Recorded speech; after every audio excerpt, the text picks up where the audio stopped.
Welcome back, class. This is your CATIA mentor, and in this video I'm going to show you how to create a multi-section surface loft.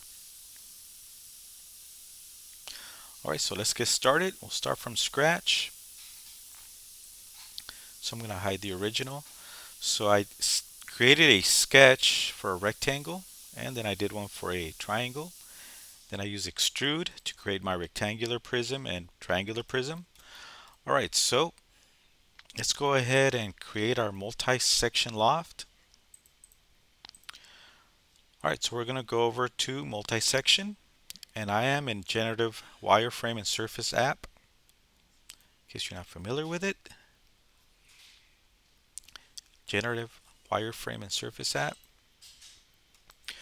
Alright, so I'm going to go from the rectangular sketch to the triangular sketch and hit preview. And it doesn't give us exactly what we were trying to accomplish here. So one thing to be aware of is you can click on these arrows. So if I click on this arrow, it's going to make it go clockwise and hit preview. So it's actually twisting and turning. It's hard to see the arrow, but here it is. Here's the arrow. So you want both arrows to be going in the same direction, whether they're both going clockwise or counterclockwise. Okay, so I'm going to flip it just by clicking on it. And now it's going counterclockwise, just like the triangle. So first make sure the arrows are pointing in the same direction. Okay, next thing to be aware of is closing point. So when it generates the surface, it's going around the profile. That's the reason we have this arrow showing that it's generating going counterclockwise. So this is the starting point and the closing point or end point. And we want it to match this closing point. So what I'm going to do is I'm going to change this closing point and move it down here. So we're going to go to our first sketch, which is the sketch of the rectangle. Go to closing point, select, make sure it's blue, and I'm going to select this vertex. There it is. And let's hit preview. See, now we have a better looking surface, as you can see. Okay, one thing I haven't talked about yet is this blue line that you see here. This is the computed spine. So think of the spine in your body, right? So it's controlling your ribs, right? The angle of your ribs. Think of this as your torso. All right, so when you give it a spine, CATIA will compute its own spine, and it'll pretty much follow a path of least resistance. It doesn't have to be linear; it can be curved. So later on, I'll show you how to use your own spine to help generate the surface. And by the way, I forgot to mention if sometimes your loft doesn't it gives you an error when you're trying to create the loft. Sometimes a straight line or an axis, like an XY axis or Z, will help most of the time get rid of that error message. Alright, so let's go ahead and now move on to what's called couplings. So let's click on advanced. Let's go to couplings. I'm going to hit the plus. I'm going to add a coupling. So what I'm going to do next is I'm going to couple this vertex. And you have to go in order. So this is our first sketch. So we need to go from sketch 1 to the vertex on sketch number 2. Okay, so sketch 1, sketch 2. So we have to go in order. Okay, so as you can see, now we're coupling. So we're trying to get rid of this twisted surface. So we're trying to clean it up. And now let's go and create another one, another coupling. Number 2, we'll go from this corner to this vertex here. And finally, we're going to add one more from here to here. Okay, so we have 3 couplings. And also, we actually have 4. So the closing points counts as a coupling. Okay, so let's go ahead and let me collapse this so I can preview. Okay, and there you go. We have a cleaner looking surface, as you can see. and it computes its own spine. Okay, let's go ahead and give it some color just so it stands out.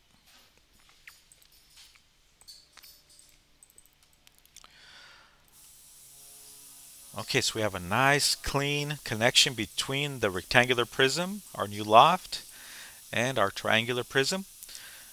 Now, be aware that the connection between the surfaces right now it's at G0 point continuity, so that means there's no break or gap. These surfaces are connected, but you'll feel the edge here. If you were to run your hand along these surfaces, you would feel that transition here. At the top you don't because they're coplanar, so you're not going to feel anything there. Same thing here, as you run your hand along this surface and jump into this one, you'll feel a change. Okay, so to improve on that, we can add a tangency G1. So I'm going to double click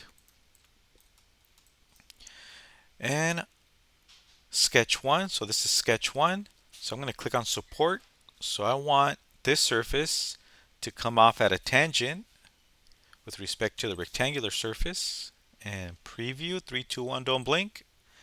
And notice I got wider. Okay, so now we've improved the transition from the rectangular prism to our new surface to a tangency G1. So let's do the same thing on the other side.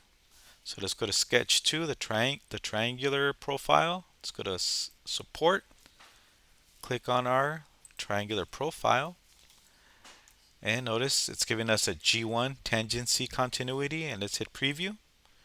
And you can see how smooth it is now, the transition.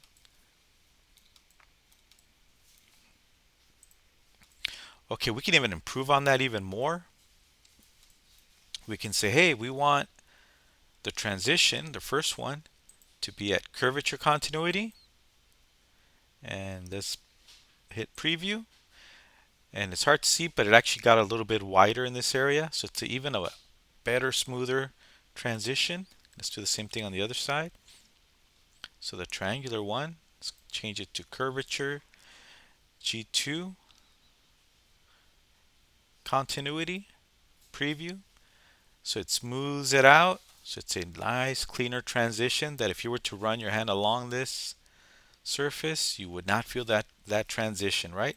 And this is very common in aerodynamics, whether you're working in aerospace or automotive or Class A surfacing, working in a clay studio, creating nice, smooth transitions on your surfaces, whether it's exterior surfaces or interior surfaces.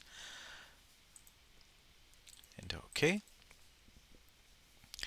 And one thing I forgot to introduce was a spine. So let me go back, introduce a spine. So in the background, I already have some splines ready to go just to save time. Okay, so I'm going to double click on our surface and I'm going to select our spine. So instead of letting CATIA generate a spine, I'm going to create my own spine. Select it. And let's collapse so I can hit preview. And notice how it bubbled up following the shape of the spine. Okay, so what does that mean? So why is it bubbling upward, right? So the easiest way to explain it is by adding a plane. So I'm going to add a plane normal to this curve or perpendicular to the curve. And I'll have it start here at 0. And as that plane travels along the curve, notice that it changes angle. So it stays perpendicular to that spline. Okay, so why am I showing you this? So this is the way the sketch travels. So as it generates the surface, the triangle, as it's generating, trying to stay normal to this spine, right? Same thing with the rectangular profile. As it's traveling along the spine, it's trying to stay as much as it can perpendicular to the spine. And that's the reason we get the shape that we do. Okay, so be aware of that. A spine doesn't have to be straight. So again, think of your spine as you lean over to tie your shoes, right? Your torso is going to follow the shape of your spine. Okay, so actually I don't need this plane. I'll just hide it. Okay, so let's go back. I'm going to remove the spine.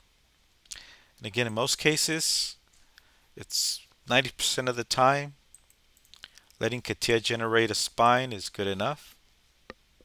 But if you do get an error message that it cannot generate the surface, then add a spine to help the surface generate. Okay, so that's just a message saying, hey, is this good enough? Yes, looks good.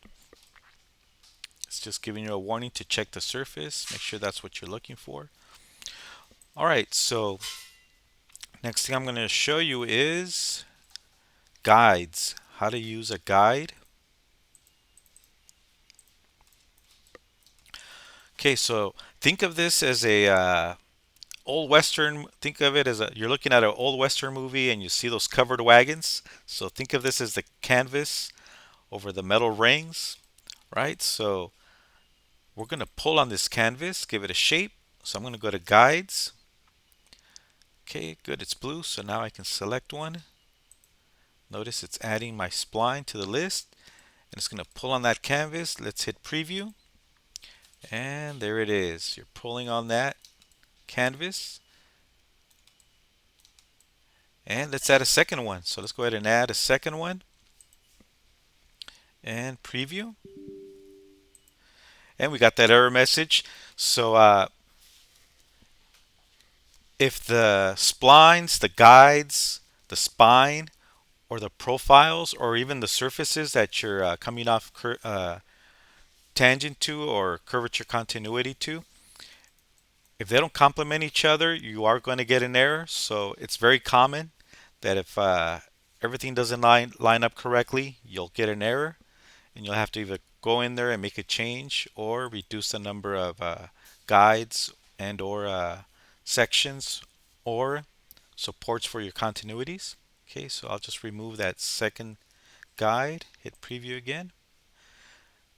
Let me go ahead and remove the first one, preview, and let's go to the other one. So one guide, preview. So that tells me there's a problem with this spline. So I would have to go in there and check it. For some reason this one works well, so it lines up correctly with the, so things have to line up correctly in order for it to give you a clean transition and be able to generate that loft. Alright, so that's the end of this video. Hope you liked it, and I'll see you in the next one.